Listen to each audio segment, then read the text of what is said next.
So hello friends, as you know myself, Professor Mas Sayyed, I am an academician, an author, a research scholar and a doctoral graduate. So most importantly, आप मुझे जानते ही है और मैं आपको आज एक बहुत इंपॉर्टेंट टॉपिक के बारे में डिस्कशन करने आया हूँ और वो है SOP. SOP का फुल फॉर्म होता है standard operating procedures. Correct? Nope, it's not standard operating procedure, it's statement of purpose. Statement of purpose का मतलब बेसिकली होता क्या है और वो क्यों जरूरी है. जस्ट अंडरस्टैंड, अगर आप चाहते हैं किसी भी प्रीमियर बी स्कूल में एडमिशन लेना, आपको after completion and after clearing your entrance examination the next step that you have to follow is submitting SOP. SOP देना पड़ता है, स्टेटमेंट ऑफ पर्पस. उसमें आपको बताना पड़ता है कि आपका एडमिशन लेने का पर्पस क्या है और ये लोग आपको सिलेक्ट क्यों करें. बेसिकली वो आपका एक ब्रीफ ओवरव्यू है आपकी पर्सनालिटी का, जिसके बारे में आपको इंटरव्यूअर, जब आपका फाइनल पर्सनल इंटरव्यू होता है, इंटरव्यूअर उसमें आपके बारे में डिस्कस करेंगे. That what are you up to, what you like, what you don't like, what you have you done, what are your academic forte, आपका रिसर्च फोटे कैसा, ये सारी चीजें. तो ये जो एक कंपाइल्ड डॉक्यूमेंट है ना, उसे कहते हैं एसओपी, स्टेटमेंट ऑफ पर्पस. अब बहुत इंपॉर्टेंटली समझना है कि ये रिसर्च स्टेटमेंट है, पर्टिकुलरली एक ऐसा स्टेटमेंट है जिसमें आप आपके एडमिशन पैनल को बताते हो कि you are good at this research, you are good at this thing, you want to do this, you don't want to do this, or you want to do what, everything you describe to the admission panel. Apart from that, SOP comprises of the career paths and goals. Like understand, एक end goal होता है that you want to be a manager in the best company of the world. ठीक है, that's your goal. Now सिर्फ गोल कर लेने से या सिर्फ यही सोच लेने से आप उसे अचीव नहीं कर पाओगे. उसे अचीव करने के लिए आपको एक पाथवे बनाना होता है. जैसे बहुत सिंपल है ना, किसी भी माउंटेन की पिक पे जाने के लिए हमें एक पाथवे बनाना पड़ता है, हमें एक रास्ता चाहिए. वो रास्ते पे स्लोली ग्रेजुअली ऊपर चढ़ते हुए हम माउंटेन की पीक तक पहुंच सकते हैं. तो जो माउंटेन की पीक है वो आपके गोल है, ठीक है. और करियर पाथ जो होता है वो होता है आप उस पीक तक पहुंचोगे कैसे. तो एसओपी एक रिटर्न स्टेटमेंट फॉर्मेट है जो आपको दिखाता है यही चीजें, यही चीजें कि आप आपका करियर गोल कैसे अचीव करोगे. इसके अलावा जो एसओपी होता है वो आपके इंटरेस्ट और प्रोफेशनल कॉन्ट्रीब्यूशंस के बारे में बात करता है. पर्टिकुलरली वो बताता है कि आप किसी चीज में इंटरेस्टेड हो, आप कौन सी चीजें करना चाहते हो, आपने कौन सी चीजें की है और आप क्यों करते हो, एवरीथिंग. और उसके अलावा अगर professional contribution, now what about the professional contribution. जैसे अगर आप एक वर्किंग एक्सपीरियंस्ड फेलो हो जिसके पास बिफोर अपीयरिंग फॉर एमबीए और पीजीडीएम आपके पास एक वर्क एक्सपीरियंस है, तो वो वर्क एक्सपीरियंस में आपने अपनी कंपनी में कौन सी चीजों में कंट्रीब्यूट किया, आपने कौन से डिविजन्स में कंट्रीब्यूट किया, आपने कौन से पोर्शंस में कंट्रीब्यूट किया है, आपने कौन से डिपार्टमेंट्स में अपना कंट्रीब्यूशन दिया है. और अपार्ट फ्रॉम दैट जो वॉलेंटरी वर्क्स होते हैं, लाइक एक ऐसे काम जिसके लिए आपको पैसा नहीं मिलता है लेकिन मेंटल सेटिस्फेक्शन मिलता है, सुकून मिलता है, तो ये सारा का सारा आता है प्रोफेशनल कंट्रीब्यूशन में. और आपने प्रोफेशनली कौन सा कंट्रीब्यूट किया है. And last but not the least, the most important part एक एसओपी का होता है, आपको अपने ओन वर्ड्स में लिखना होता है that why you want to pursue the program. Like आप क्यों करना चाहते हो. तो आप ऐसे नहीं कह सकते क्योंकि आपका कॉलेज बहुत अच्छा है इसीलिए मुझे करना है. No, you have to give them a proper legit reasons कि okay, by selecting your college or by selecting me in your college and letting me pursue the MBA program from your college, would add value to my career and I would definitely add value to the society. तो इसके around आपको अपने own words में बहुत सारी चीजें लिखनी होती है and that is what SOP is all about. अभी आपके दिमाग में एक ख्याल फिर से किक कर रहा होगा, है ना, हम SOP लिखे क्यों, जरूरी क्यों है. अब आप एक सिंपल चीज समझो, जो एडमिशन कमेटी में जो पैनल बैठा है ना वो आपको नहीं जानता है, ठीक है. और एक दूसरी चीज है जो आपका एकेडमिक प्रोफाइल है, फॉर इंस्टेंस आपका जो सीवी है या आपका जो बायोडेटा है या आपका जो रिज्यूम है, ठीक है, उसमें आपने बहुत लिमिटेड चीजें लिखी हुई है जिसमें आपका नाम, आपका एड्रेस, आपके परसेंटेज, यही है, इसके अलावा और कुछ नहीं. अब आप सोचिए एक ऐसा डॉक्यूमेंट जो 1 या 2 पेज का है, उस पर आप कितना डिस्कशन कर सकते हो और उस पर आप कभी भी 2 पेजेस से आप डिसाइड नहीं कर सकते हो that what you are good at and what you want to do. Just understand. So that's why SOP एक रिटन फॉर्मेट में लिखा हुआ एक स्टेटमेंट होता है जिसमें आप अपने बहुत सारा इंटरेस्ट से लेके आपकी हॉबीज और आपकी हॉबीज से लेके आपकी प्रोफेशनल अचीवमेंट्स और आपकी एकेडमिक अकम्पलिशमेंट्स आप डिटेल में डिस्कस करते हो। और जब ये इन डिटेल डिस्कशन होता है तो एकेडमिक कमेटी के पास आपके साथ बात करने के लिए बहुत कुछ होता है। और यहाँ पर वो लोग बहुत सारी और चीजें देखते हैं, जैसे कि आपके करियर गोल्स क्या है, आपका पाथ क्या है, आपकी बिलीव्स क्या है। अब ये जो बिलीव्स है वो स्पिरिचुअल बिलीफ हो सकती है, पॉलिटिकल बिलीफ हो सकती है, एनवायरमेंटल बिलीफ्स हो सकती है, everything. Apart from that the most important part the subject knowledge.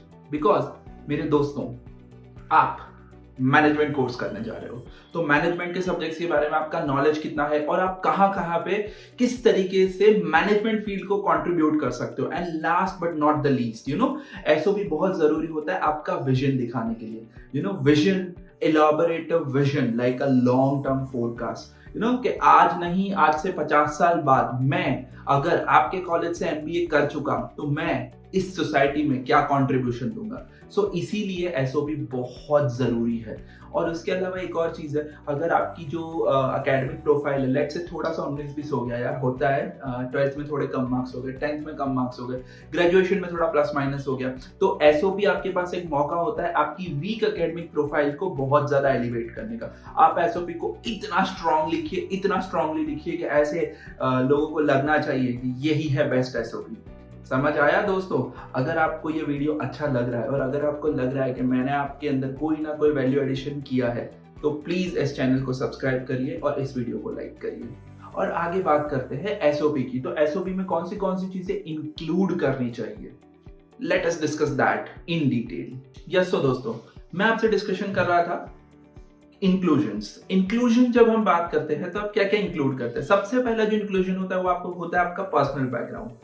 Now, what is personal background? Personal background comprises of your family background. आपके पापा क्या करते हैं, आपकी मम्मा क्या करते हैं, आपके सिबलिंग्स हैं, अगर सिबलिंग्स है तो वो क्या करते हैं, कौन से फील्ड में वर्क कर रहे हैं, ठीक है। ये सारी चीजें हम एसओपी में लिखते हैं। इसके अलावा जो सेकंड पार्ट होता है वो होता है financial background. Now financial background का मतलब होता है कि फाइनेंशियली आपकी फैमिली क्या करती है, फाइनेंशियली आप कितने स्टेबल है, आप कौन से लेवल पे डील कर रहे हैं, आपका इनकम लेवल क्या है, एवरीथिंग। एंड ट्रस्ट मी, यहाँ पर कोई जरूरी नहीं है कि आप फाइनेंशियली बहुत स्ट्रांग होने चाहिए या फाइनेंशियली बहुत वीक होने चाहिए। That doesn't make much difference. जो है उसे सच्चाई से लिख दीजिए और अच्छे से मैनेज कर लीजिए।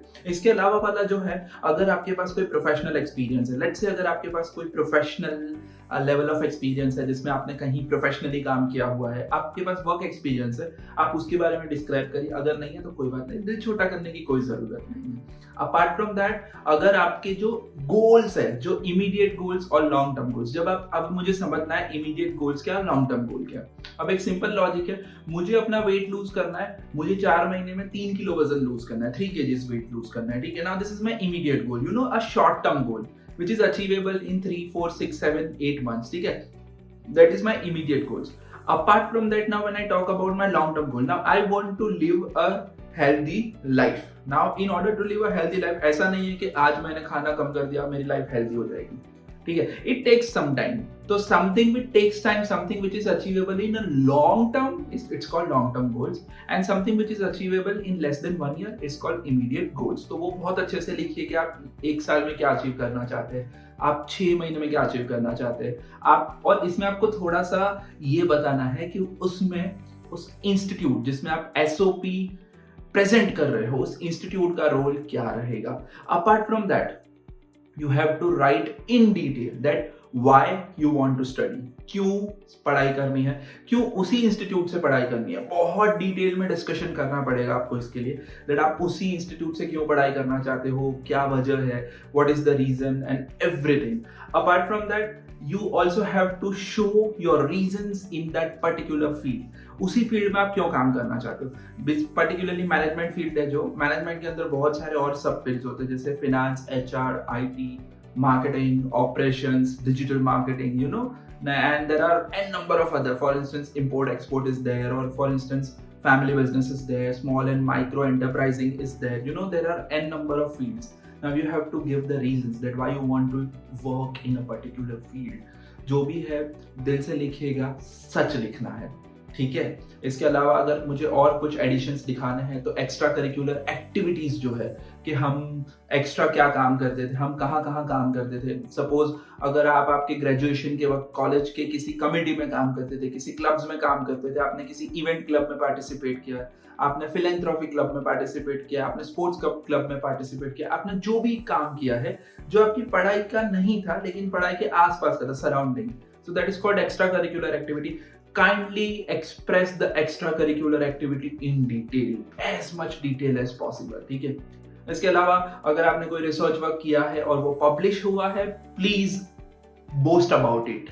That's what SOP is all about. You have to boast. मैंने इतना इतना काम किया, इतनी इतनी जगह पे मेरा रिसर्च पब्लिश हुआ. You know that is what SOP is all about. अगर नहीं है तो कोई बात नहीं, बाकी के जितने भी पॉइंट्स है उस पर बहुत इलॉबरेटली काम कीजिए और एसओपी को जितना भी पॉसिबल हो उतना अच्छा और कंटेंट रिच बनाने का ट्राई करिए. Now last inclusions, that interest and hobbies. Very importantly आपको ये भी बताना है कि आपके इंटरेस्ट क्या है, आपके इंटरेस्ट एरियाज क्या है, आपकी हॉबीज क्या है. अब जैसे हॉबीज में बहुत सारी बार ऐसा होता है हम लिख देते हैं ट्रैवलिंग, हम लिख देते हैं listening to music. Now this is not hobby. Like just understand guys, you know this is not a biodata, this is an SOP. ठीक है, स्टेटमेंट ऑफ पर्पस. यहाँ पर हम ये हॉबीज नहीं लिख सकते. तो हम जो हॉबीज लिखेंगे वो क्या होगी. पर्टिकुलरली आप ऐसी हॉबीज लिखिए जो आपका डेडिकेशन दिखाती है, जो ये दिखाती है इंस्टीट्यूट को कि आप एक डेडिकेटेड कैंडिडेट हो और आपको सिलेक्ट करना ही चाहिए. तो फॉर इंस्टेंस आप हॉबी में अगर आपका ट्रैवलिंग हॉबी, आप उसको थोड़ा सा ट्वीक करके लिख सकते हो explorer. Just understand the difference between traveller and explorer. You will get to know क्या होता है. अगर आपको लगता है कि मैंने कुछ वैल्यू एडिशन किया है और आपको पता है ट्रैवलर और एक्सप्लोरर के बीच का डिफरेंस, नीचे कमेंट करके बताइए क्या डिफरेंस है. अपार्ट फ्रॉम दैट अगर मैं बात करता हूँ, जैसे आप बहुत सारी और हॉबीज दिखा सकते हो, जैसे playing guitar, you know, or you know something which shows that you are a dedicated person and you are a learner. For instance, you can show gardening. ठीक है, ये सारे हॉबीज अगर आप दिखाते हो तो बहुत आपका जो प्रोफाइल है एसओपी वो बहुत एलिवेट होता है. Apart from that the other inclusions that you have to take care is the projects and internship you have taken during your graduation और आफ्टर योर ग्रेजुएशन. तो आपने जहां भी इंटर्नशिप की है, जो भी प्रोजेक्ट्स किए हैं, चाहे प्रोजेक्ट्स पेड है चाहे प्रोजेक्ट्स अनपेड है, जो भी है बहुत अच्छे से दिखा दीजिए. इसके अलावा अगर आपने कोई वॉलंटियर वर्क किया, आपके पास कोई प्रोफेशनल सर्टिफिकेशन है. वॉलंटियर वर्क क्या होता है, जैसे अगर हम फिलैंथ्रोपी क्लब में काम करते हैं या हमने किसी एनजीओ के लिए कुछ काम किया है, कुछ एक्स्ट्रा वर्क किया है, which was not part of my curriculum, but I did it. Just show it. Apart from that, if you have professional certification, just please show it. Now, the next part of SOP will comprises of your accomplishment and achievements. Let's say if you are a work experience guy and you have some work experience. तो during that work experience अगर आपको कोई professional achievement, अगर आपने किसी professional चीज को achieve किया था, जैसे you have turned out to be the best employee of the month और best employee of the year और team player of the year और team leader of the year, any of the professional achievement, just brag about it guys. Yes, just brag about it. जितना हो उतना Bragg करिए.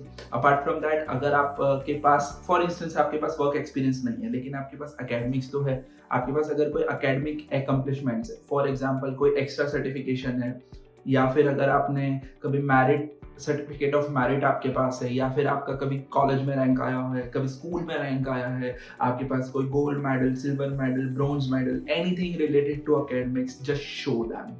And you know, like all these things will elevate your SOP from this to this. And trust me, you will bet on this.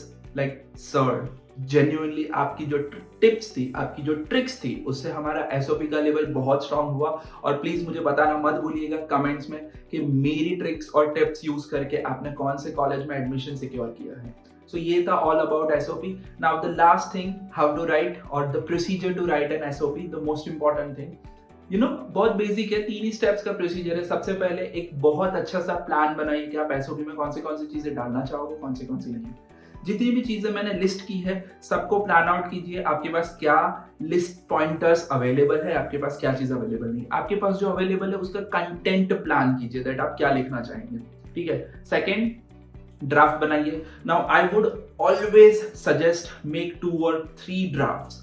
Do not make 1 draft only. क्योंकि क्या होता है, हम अगर कुछ काम करते हैं ना, हम एक बार में हमें लगता है ये तो बेस्ट है, लेकिन जस्ट अंडरस्टैंड ऐसा नहीं होता है. हम 2-3 बार अगर सेम काम करते हैं ना, शायद वो बेस्ट, बेटर और बेटर देन बेस्ट हो जाता है. ट्रस्ट मी, ये वीडियो भी मैंने 3-4 बार बनाया. तभी ये बेस्ट हुआ। तो ऐसा ही होता है, जब आप एक का एक काम 2 से 3 से 4 बार करेंगे वो बेटर बेस्ट बेस्ट बेस्ट होता जाएगा। तो 2 3 4 ड्राफ्ट बनाइए और उस ड्राफ्ट को अच्छे से पढ़िए। यहाँ पर भी मैं आपको एक ट्रिक देना चाहूंगा। आपकी जो इंग्लिश लैंग्वेज है अनडाउटेडली वो बहुत खूबसूरत है, लेकिन अगर उसमें और 4 चांद लगाने हैं तो एक ऑनलाइन सॉफ्टवेयर है जिसको हमें यूज करना चाहिए, जिसे कहते हैं ग्रामरली। ग्रामरली के 2 फायदे हैं। पॉइंट नंबर 1, एक वो आपकी ग्रामेटिकल मिस्टेक्स को निकालता है, और पॉइंट नंबर 2 आपका जो सेंटेंस है उसको वो कंटेंट रिच बनाता है। फॉर एग्जांपल, आपने बहुत बड़ा सेंटेंस लिखा, वो उसको कंसाइज करके छोटा सा कर देगा। अब आपके 2 स्टेटमेंट को वो आधे स्टेटमेंट में कन्वर्ट कर देगा और बता देगा कि वो 2 स्टेटमेंट आप बता सकते हो with in this half statement. So please use Grammarly. आपका पूरा एसओपी ग्रामरली पे चढ़ाइए और आप उसमें से इंग्लिश में कंटेंट रिचनेस और ग्रामेटिकल एरर्स रिमूव कर सकते हैं। So that's what Grammarly is all about, and that's what the second point is all about. Third and least point, अब जो आपका जो बेस्ट ड्राफ्ट जो रेडी है, 2 या 3 ड्राफ्ट, उसका रिव्यू लीजिए। Take a review, proper review, और इस रिव्यू से पर्टिकुलरली पता करिए कि आपका कौन सा ड्राफ्ट अच्छा है, कौन सा नहीं अच्छा है। और आप रिव्यू किससे लोगे? Get your review from your teachers, your mentors, your friends, your colleagues, और योर एल्डर्स, आपके मम्मी पापा, आपके भाई बहन, सबसे रिव्यू लीजिए। ऐसा जरूरी नहीं है कि जिसे एजुकेशन में है उसे ही पता होगा तो आप अपने टीचर से रिव्यू लोगे, नहीं। बहुत सारी बार क्या होता है पता है, आपके एडमिशन पैनल में इंडस्ट्री वाले लोग भी बैठे और वो शायद आपका एकेडमिक्स नहीं देखते, वो आपका सिर्फ ओवरऑल एसओपी देखते हैं। ठीक है, सो रिव्यू लीजिए और उस रिव्यू के हिसाब से आप रेटिंग करिए, और जो आपको बेस्ट ड्राफ्ट लग रहा है आप भगवान या ऊपर वाले का नाम देके उसको सबमिट कर दीजिए। एंड ट्रस्ट मी गाइस, अगर आपने इतनी मेहनत की है एसओपी बनाने में तो आपको आपकी जो पसंदीदा कॉलेज का जो सीट है वो डेफिनेटली मिल जाएगा। So again, thank you so much for watching this video. If you are liking my content, kindly subscribe my channel and like this video. Thank you so much. I hope you like this video. For more such videos, keep watching our channel and do not forget to like, share and subscribe.